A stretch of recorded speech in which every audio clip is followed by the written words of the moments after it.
Hi guys, pasta എന്ന സാധനം എനിക്ക് തീരെ ഇഷ്ടമുണ്ടായിരുന്നില്ല ആദ്യം.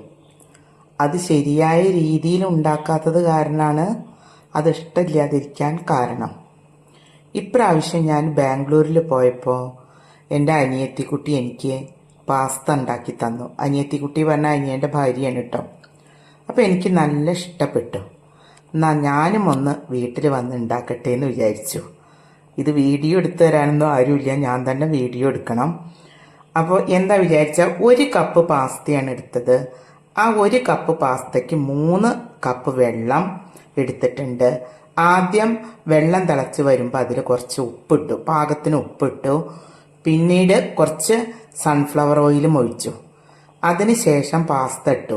സൺഫ്ലവർ ഓയിൽ കുറച്ച് ഒഴിച്ചത് എന്തിനാന്ന് വെച്ചാൽ ഈ പാസ്ത വെന്താൽ ഇങ്ങനെ ഒട്ടി വരാൻ പാടില്ല, വെവ്വേറെ ആയിട്ട് കിടക്കണം, അതിന് വേണ്ടിയിട്ടാണ്.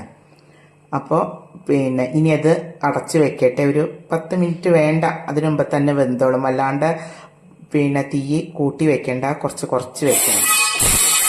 പാസ്ത ഉണ്ടാക്കാൻ ആവശ്യമുള്ള സാധനങ്ങളാണ് ഇത്. മുഴുവനൊന്നും ആവശ്യമൊന്നുമില്ല, വേണമെങ്കിൽ വീട്ടിലുണ്ടെങ്കിൽ മുഴുവൻ എടുത്താൽ മതി. അല്ലെങ്കിൽ അതിലുള്ള കുറച്ച് എണ്ണം എടുത്തിട്ടും നമുക്ക് രുചികരമായ പാസ്ത ഉണ്ടാക്കാം. Broccoli, red capsicum, green capsicum, yellow capsicum, sweet corn, chicken, വെളുത്തുള്ളി ചെറുതായി അരിഞ്ഞത്. ഇനി ഇത് കൂടാതെ പാല്, ഫ്രഷ് ക്രീം, ബട്ടർ, ചീസ്, പിന്നെ ഒറിഗാനോ.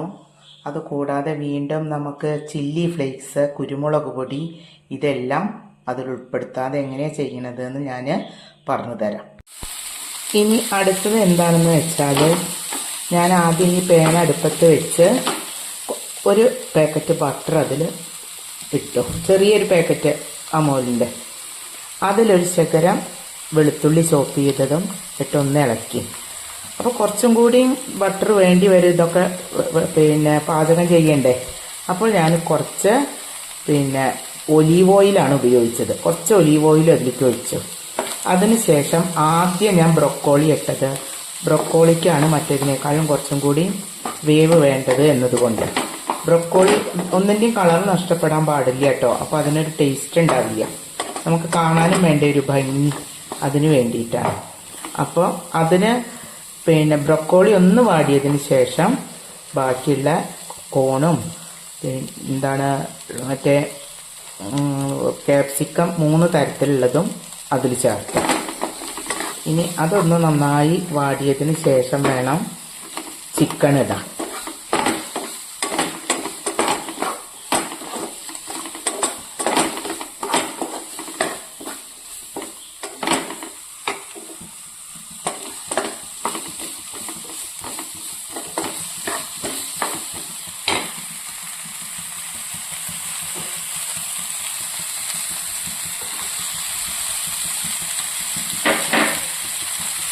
അപ്പോൾ ചിക്കനും ഇട്ടു. ഇനി ഇതങ്ങോട്ട് മാറ്റി വെക്കണം. അതിനുശേഷം നമുക്ക് അതിൻ്റെ പാസ്ത സോസ് ഉണ്ടാക്കാം. അത് ഞാൻ പറഞ്ഞു തരാം കേട്ടോ. നേരത്തെ ഞാൻ ആ പച്ചക്കറികൾ വേവിച്ച് വെച്ചപ്പോൾ, ചിക്കനൊക്കെ ഇട്ട് വെച്ചപ്പോൾ അതിൽ ഉപ്പിട്ടിരുന്നു കേട്ടോ. ഉപ്പും കുരുമുളക് പൊടിയും ചേർത്തിരുന്നു. വീഡിയോയിൽ അത് കാണിക്കാൻ വിട്ടുപോയതാണ്. ഇപ്പം ഈ ഉണ്ടാക്കുന്നത് സോസാണ്, പാസ്ത സോസ്. അതിന് വേണ്ടിയിട്ട് ആദ്യം കുറച്ച് ബട്ടർ ചട്ടിയിലിട്ടു. അത് മെൽറ്റായതിന് ശേഷം അതിൽ കുറച്ച് വെളുത്തുള്ളി ചോപ്പ് ചെയ്തത് ചേർത്തു. അതൊന്ന് നന്നായി ഇളക്കിയതിന് ശേഷം 1 സ്പൂൺ മൈദപ്പൊടി അതിൽ ചേർത്തു. മൈദപ്പൊടി അതിൽ ചേർത്താൽ വേഗം തന്നെ നമ്മൾ ഇളക്കണം, അല്ലെങ്കിൽ അത് അടി പിടിക്കും. ഫ്ലെയിം വളരെ കുറച്ചിട്ടേ വെക്കാവൂ. അതിനുശേഷം കുറച്ച് പാൽ അതിലൊഴിച്ചു.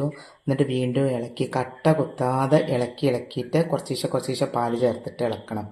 ഇനി ഇതിലേക്ക് ഫ്രഷ് ക്രീം ഒഴിക്കണം. അതുകൂടാതെ ചീസ് ചേർക്കണം, പിന്നെ വെജിറ്റബിൾസ് ഇടണം, ചില്ലി ഫ്ലേക്സ് ചേർക്കണം, ഒറിഗാനോയും ചേർക്കണം. ഇത്രയും സാധനങ്ങളും കൂടി പിന്നെ ഏറ്റവും അവസാനം നമ്മളുടെ പാസ്ത വേവിച്ച് വെച്ചത് ചേർത്തിളക്കിയ സൂപ്പറായി. പാസ്ത റെഡിയായി കേട്ടോ.